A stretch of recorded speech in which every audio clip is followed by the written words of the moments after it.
मैं दया रानी special teacher block लानौर में MR के पद पर कार्यरत हूँ। आज मैं एक बार फिर से स्वागत करती हूँ आप सभी का घर से पढ़ो कार्यक्रम में। देखो बच्चों, आज मैं क्या लेकर आई हूँ, आपका परिवेश अध्ययन, चौथी क्लास की परिवेश अध्ययन। आप बच्चों अपनी चौथी क्लास की परिवेश अध्ययन निकाल ली।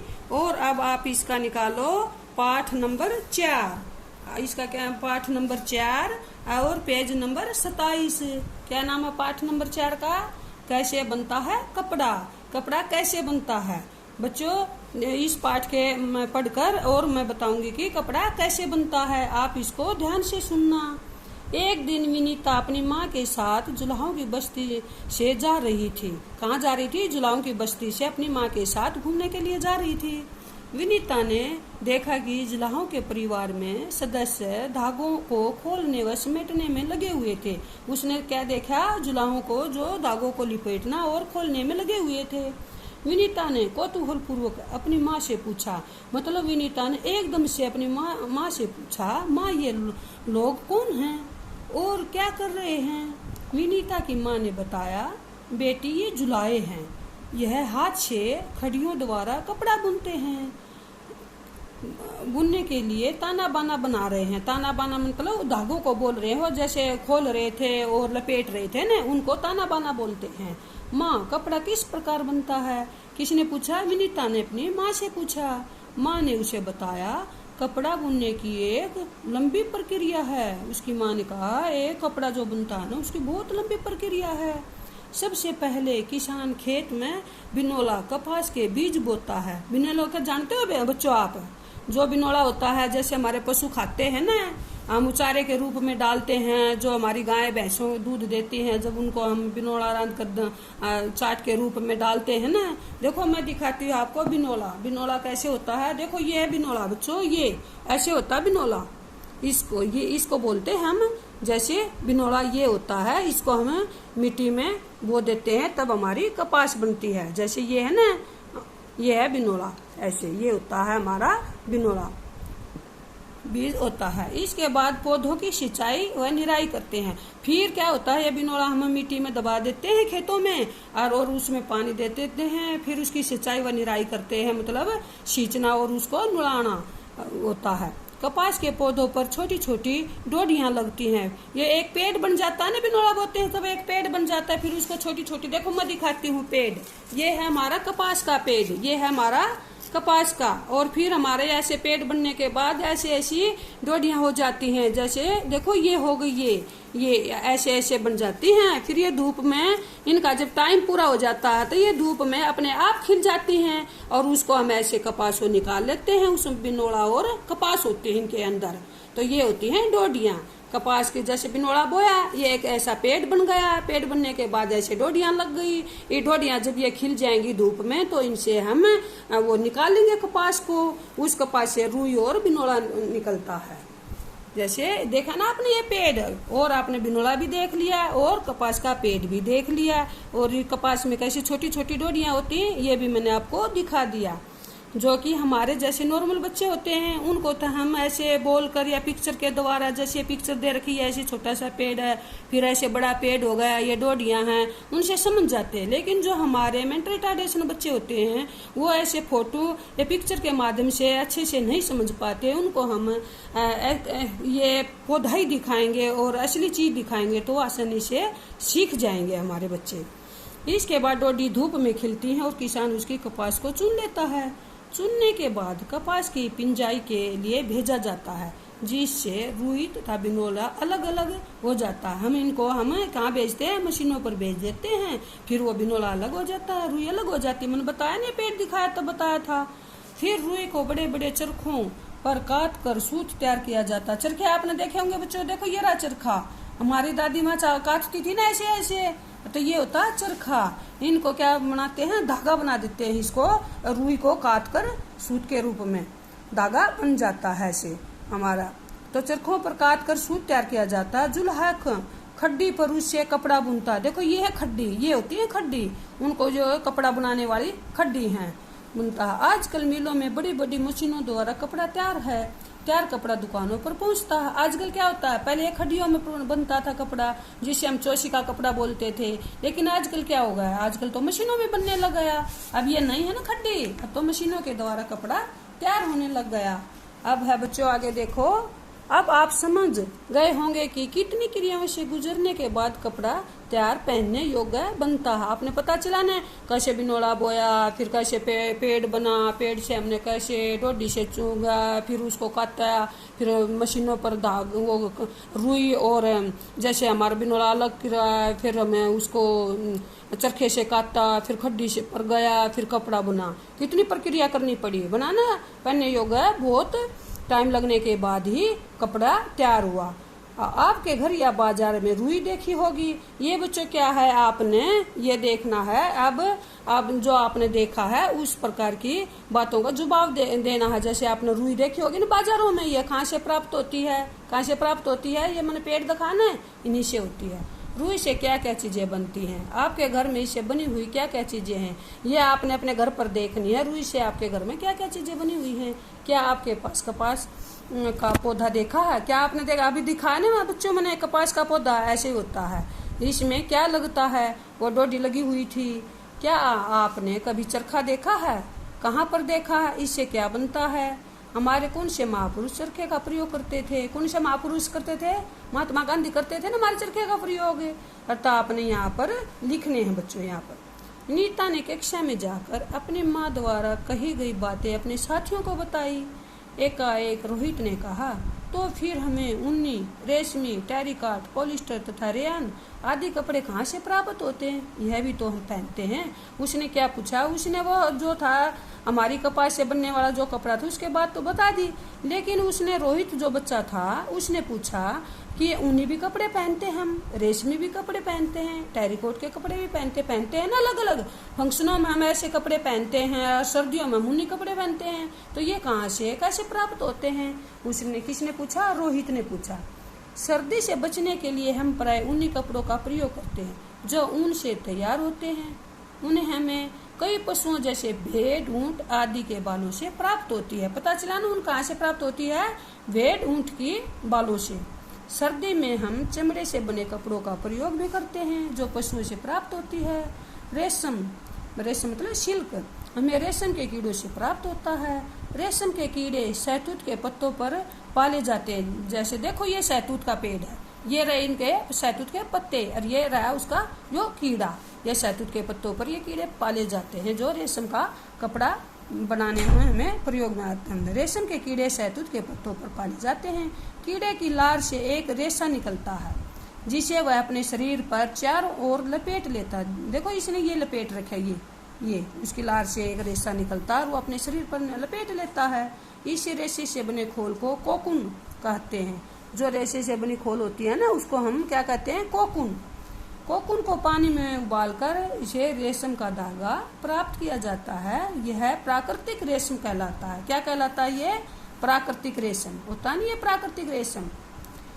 टेरिकॉट, रेयन, पॉलिस्टर आदि कृत्रिम रेशों से तैयार होते हैं। कृत्रिम रेशे रसायन व कोयले आदि से बनाए जाते हैं। इन कपड़ों का आधुनिक समय से अधिक प्रचलन है। अब देखो बच्चों, ये क्या है, आपका चित्रों का ध्यान में देखो और क्या क्या कार्य कर रही है। हमारे चित्र हैं, देखो ये तो हमारे शहतूत का पेड़ है और इस पर जो कीड़ा होता है ना जो अपनी लार से लपेट लेता, धागों बनाते हैं, ये लार डालता है फिर ये अपने ऊपर लपेट लेता है, ये है हमारा शहतूत का। और ये क्या कर रहा है इस चित्र में, देखो ये क्या हो रहा है, कपड़े धो रहा है, ये धो रहा है नहीं ये कपड़े, और ये क्या कर रहा है, प्रेस कर रहा है कपड़ों के ऊपर। ये देख लिया आपने इस पिक्चर को। अब ये पिक्चर को देखकर आपने यहाँ पर लिखना ये क्या क्या कर रहे हैं। आपके परिवार में इस प्रकार के कार्य कौन कौन करता है, ये जो दे रखे हैं ना बच्चों, ये आपने खुद लिखने हैं। ये मैं आपको पढ़कर सुनाती हूँ, फिर आपने अपने विचारों से और घर में पूछकर मम्मी से तब आपने इनको लिखना है।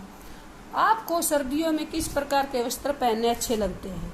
ऊन से बने कपड़े हुए कपड़ों के नाम लिखो। यहाँ पर आपके जो भी कपड़े बने हुए हैं उनसे उनके नाम लिखने हैं। आपने किस किस को ऊन की बुनाई करते देखा। आपके पास ऊन से बने कौन कौन से वस्त्र हैं। आपने और कौन सी चीजें बुनी हुई देखी, उनके पास नाम लिखने हैं। आप रेशमी कपड़े किस अवसर पर पहनते हैं, आपने यहाँ पर लिखना है। किसी एक कीट का नाम लिखो जो धागे की तरह लार छोड़ता हो और तुमने देखा हो। यहाँ पर आपने उसका नाम लिखना है कि आप अपने कपड़े किससे सिलवाते हो, किससे सिलवाते हो यहाँ पर लिखना है। दर्जी से सिलवाते हैं या मम्मी सिलती है, जो भी सिलता है यहाँ पर उनका नाम लिखना है। क्या आपके घर में भी कुछ कपड़े सिले जाते हैं?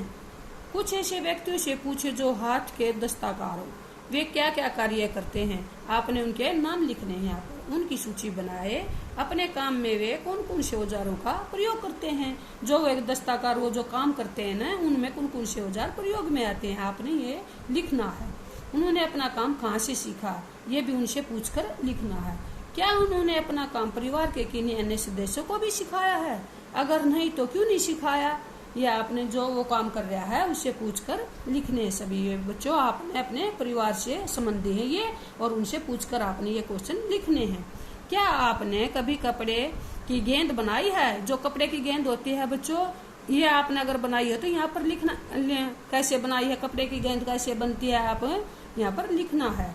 आपने कपड़े की अन्य क्या क्या वस्तुएं बनाई है? सूती कपड़े के अलावा आपको और कौन कौन से वस्त्रों के बारे में जानकारी है? आपने अब किस किस प्रकार के वस्त्र पहने हुए हैं, ये सभी जो मैंने पढ़े हैं ना बच्चों, ये आपने अपने विचारों से लिखने हैं यहाँ पर। और अपने मम्मी से पूछकर, जो कपड़े सिलता है या को ऊनी कपड़े बनाता है, ये सब बातें आपने इन क्वेश्चनों के आंसर हैं वो लिखने हैं, आपने अपनी कॉपी में नोट करने हैं। और आगे देखो बच्चों, ये क्या है, हमें सदा साफ सुथरे कपड़े पहनने चाहिए। साफ सुथरे कपड़े पहनने चाहिए ना, अच्छे लगते हैं ना साफ सुथरे कपड़े। हम कपड़ों को साबुन अथवा वॉशिंग पाउडर से धोते हैं। रीठा पाउडर तरल डिटर्जेंट का प्रयोग ऊनी व रेशमी कपड़ों को धोने में प्रयोग करते हैं, जिससे उनके रेशों को नुकसान नहीं पहुंचता। कपड़ों को हम वॉशिंग मशीन से भी धोते हैं वॉशिंग मशीन से। पहले हाथ से धोया करते हैं, अब तो वॉशिंग मशीन से धोने लग गए हैं। प्रेस इस्त्री करने से कपड़ों की सिलवटें खत्म हो जाती हैं, उनमें चमक आ जाती है। प्रेस करते हैं ना, मैं क्यों करते हैं कि कपड़े की जो सिलवट होती है ना, धोने पर जो सिलवटें हो जाती हैं वह खत्म हो जाए और कपड़े में चमक आ जाए, फिर कपड़े अच्छे लगे, इसलिए तो करते हैं हम प्रेस। कपड़ों की धुलाई व रख रखाव की निम्नलिखित बातों का ध्यान रखना चाहिए। जो कपड़े होते हैं ना, उनको हमें कैसे संभाल कर रखना चाहिए, ये आपने देखना है। देखो बच्चों, ये क्या लिखा हुआ है इसमें, रंगदार कपड़ों को सफेद कपड़ों के साथ नहीं धोना चाहिए। नहीं धोना चाहिए ना, क्यों नहीं धोना चाहिए? रंगदार जो कपड़े होते हैं उनका कलर उतर जाएगा और हमारे जो सफेद कपड़े हैं उन पर चढ़ जाएगा। हमारे सफेद कपड़े जो हैं वो खराब हो जाएंगे, होते हैं ना ऐसे। ऊनी व रेशमी कपड़ों का रीठा पाउडर, वॉशिंग पाउडर से धुलवाना चाहिए। धुलवाना चाहिए ना हमें ऊनी कपड़ों को। हमें किस चीज से धुलवाना चाहिए? रीठा पाउडर और वॉशिंग पाउडर से। अगला है, कपड़े जहाँ से अधिक मैले हों वहां पर दोबारा साबुन लगाकर ब्रश से साफ करना चाहिए ना, क्योंकि वॉशिंग मशीन में धोते हैं ना, तो हमारे जहाँ पर से ज्यादा मैला होता है, ज्यादा गंदा होता है कपड़ा, वो अच्छे से साफ नहीं होगा, तो उसके ऊपर हमें दोबारा से साबुन लगाकर ब्रश से अच्छा साफ कर देना चाहिए। अगला आगे, सफेद कपड़ों की चमक के लिए नील का प्रयोग करना चाहिए ना। सफेद कपड़े में नील डालते हैं ना हम, क्यों डालते हैं? कि सफेद कपड़ा जल्दी से मैला भी ना हो और अच्छा लगे। आगे क्या है बच्चों, देखो, रंगीन कपड़ों को धूप में नहीं सुखाना चाहिए। क्यों नहीं सुखाना चाहिए बच्चों, बताओ रंगीन कपड़े को? क्योंकि जो उसका रंगीन कपड़े का जो कलर होता है ना, वो धूप में कलर फेड हो जाता है, मतलब खराब कर देता है, धूप से उसका रंग खराब हो जाता है। इसलिए हमें रंगीन कपड़े को कभी भी धूप में नहीं सुखाना चाहिए। कपड़ों के सूखने पर उन्हें अच्छी तरह से तय करके रख देना चाहिए ना, क्योंकि उसकी जो सिलवटें हैं वह खत्म हो जाती है तय करने से भी। ऋतु के अनुसार कपड़ों को संभालना आवश्यक है, संभाल कर रखना बहुत जरूरी है।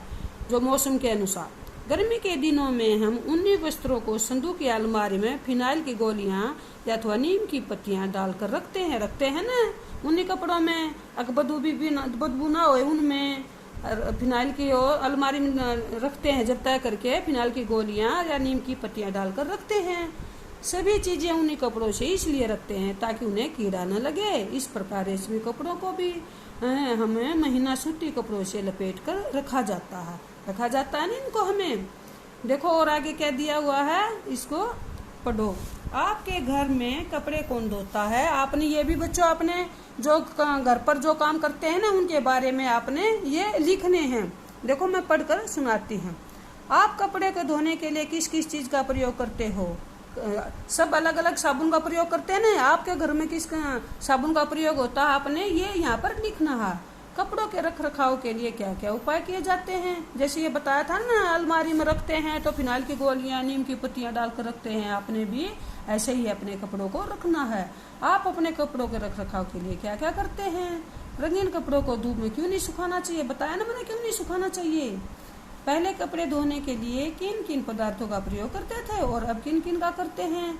आपने पता ना, पहले आप अपने दादी से पूछना कि पहले कपड़े धोने के लिए क्या करते थे। एक सोडा होया करता, सोडे के साथ धोते थे। अब तो बहुत सारे साबुन चल गए हैं, अलग अलग साबुनों का प्रयोग करते हैं। फिनाइल की गोलियां, नीम की पत्तियां हम संदूक की अलमारी में क्यों डालते हैं? क्योंकि डालते हैं कि उन पर कीड़ा न लगे, है ना, ताकि उन पर कीड़ा न लगे। यहाँ पर दिया हुआ है ना, इसलिए हम उनको पर कपड़ों में डालते हैं इनको। बरसात के मौसम के बाद उन्हीं कपड़ों को धूप लगवानी चाहिए ताकि कपड़ों में नमी न रहे। हमें साफ सुथरे कपड़े पहनने चाहिए ना, साफ सुथरे। सबको अच्छे लगते हैं ना कपड़े साफ सुथरे। आगे देखो बच्चों, ये हमने ये जो पाठ किया है अच्छे से ध्यान से आपने सभी ने सुना होगा। और जो आपके लिए घर के लिए होमवर्क दिया है, जो लिखने के लिए आपने सभी ने इसे ये क्वेश्चन आंसरों को अपनी कॉपी में लिखना है। और मैं अब आपका ये अभ्यास करवाती हूँ। देखो ये क्या है, क्वेश्चन नंबर 1। निम्नलिखित प्रश्नों के उत्तर दो। प्राकृतिक रेशम कैसे तैयार होते हैं? प्राकृतिक रेशम बताया ना, एक जो शहतूत का पेड़ होता है उस पर कीड़ा होता है, वो लार छोड़ता, फिर वो लपेटता है, जिसे वो हम गर्म पानी में उसके देते हैं, खोल को उतार लेते हैं और उसको प्राकृतिक रेशम कहते हैं। जो कोकुन का नाम लिया था, ऐसे में प्राकृतिक रेशम तैयार किए जाते हैं। उन्हीं कपड़ों के रख रखाव में कौन से तरीके हैं? कौन से तरीके मैंने बताया था ना, उन्हीं कपड़ों में जैसे नीम की पत्तियां और फिनाइल की गोलियां डालकर रखनी चाहिए। आया था नहीं यहाँ पर। कपड़े धोने की उचित प्रक्रिया कौन सी है? कपड़े धोते हो आपने पता होगा। कपड़े धोने से पहले हम क्या करते हैं? पानी में भिगोते हैं, साबुन लगाते हैं, फिर साबुन को निकालते हैं, फिर सुखाते हैं, होता है ना ऐसी प्रक्रिया। ये आपने यहाँ पर लिखनी है। ऊन हमें कहाँ से प्राप्त होती है? ऊन बताया था ना आपने, कहाँ से प्राप्त होती है? ऊंट से प्राप्त होती है, ये बताया था ना। पशुओं से प्राप्त होती है, जैसे ये भेड़ और ऊंट आया है ना हमारे पाठ में। ऐसे आपने यहाँ पर इनके नाम लिखने। किन्हीं 3 कृत्रिम रेशों के नाम लिखो। यहाँ पर आपने उन रेशों के नाम लिखने हैं। अब हमारा क्या आ गया? दूसरा क्वेश्चन। निम्नलिखित शब्दों की सहायता से रिक्त स्थान भरो। क्या करना है? जो ये हमारे खाली स्थान दिए हुए हैं, ये जो शब्द दिए हुए हैं, इनको हमें इनमें लिखना है। जैसे शहतूत, रीठा पाउडर, डोडी, खड्डी, धूप। ये है हमारा। जैसे देखो, जुलाहा कपड़ा खाली स्थान पर बुनता है। किस पर बनता है? खड्डी पर बनता है ना। जुलाहा कपड़े को दिखाया था ना मैंने, उसके वो खड्डी सी होती है। देखो ये बना रहा है, ये बना रहा है कपड़ा, ये है उसकी खड्डी, ये होती है। ये आ जाए, यहाँ आ जाएगा खड्डी। हमारा क्या आ जाएगा? हमारा ये खड्डी। यहाँ आ गया हमारा खड्डी। और अगला क्वेश्चन हमारा, रुई हमें कपास की किन से प्राप्त होती है? खालिस्तान किससे प्राप्त होती है? ये हमारा रुई हमें कपास की, और डोडी दिखाई थी ना मैंने बच्चों, पेड़ के ऊपर जो डोडी थी, ये यहाँ आ जाएगा हमारा डोडी से प्राप्त होती है। अगला हमारा, रेशम का कीड़ा के पत्तों पर पाला जाता है। रेशम का कीड़ा किन के पत्तों पर पाला जाता है? बताओ बच्चों। शहतूत के बता था मैंने, शहतूत के पत्तों पर रेशम का कीड़ा पाला जाता है। यहाँ आ जाएगा हमारा शहतूत के पत्तों पर पाला जाता है। ऊनी व रेशमी वस्त्र से धोने चाहिए। किससे धोना चाहिए बच्चों? यहाँ पर क्या आएगा? ऊनी व रेशमी वस्त्र में रीठा पाउडर से धोना चाहिए। पढ़ा है ना पाठ में। यहाँ आ जाएगा हमारा रीठा पाउडर से धोना चाहिए। अगला क्वेश्चन है हमारा, बरसात के मौसम के बाद उन्हीं कपड़ों को क्या लगवानी चाहिए? खालिस्तान बताया है ना इस पाठ में। बरसात के मौसम के बाद उन्हीं कपड़ों को हमें धूप लगवानी चाहिए ताकि उनकी नमी सूख जाए। ये आ जाएगा हमारा धूप। आ गए, हो गया ना बच्चा ये पूरा। अब हमारा आ गया है तीसरा क्वेश्चन है, नीचे दी गई वस्तुओं के किस कार्य के लिए प्रयोग किया जाता है? आपने ये नाम दिए हुए हैं बच्चों, देखो वस्तु का नाम है, किस कार्य में प्रयोग करते हैं आपने यहाँ पर लिखना है। फिनाइल की गोलियां किस में, ऊनी कपड़ों में डालने के लिए काम आती हैं। साबुन का प्रयोग कहाँ करते हैं हम, कपड़े धोने के लिए करते हैं। यहाँ पर आपने लिखना है। रीठा पाउडर जो मशीन में डालकर हम कपड़ों को धोते हैं, गर्म कपड़ों को धोते हैं ना रीठा पाउडर डालकर, यहाँ आ जाएगा हमारे गर्म कपड़े धोने के लिए रीठा पाउडर डालकर धोया जाता है। नील हमें किस में प्रयोग करते हैं, सफेद कपड़ों में। वॉशिंग मशीन हमारे किस लिए काम आती है, कपड़े धोने के लिए काम आती है। आपने ये सभी यहाँ पर लिखने हैं। देखो बच्चों, आपने ये पाठ कैसा लगा, पता चला ना कपड़ा हमारा कैसे बनता है और उन कपड़ों की कैसे देख रेख करनी होती है। आपने अब मैंने जो आपके लिए ये क्वेश्चन छोड़े हैं ना अभ्यास के लिए, इनको आपने कॉपी में लिखकर हमारे को दिखाने हैं। आ गया ना समझ में, लिख लोगे सभी। धन्यवाद।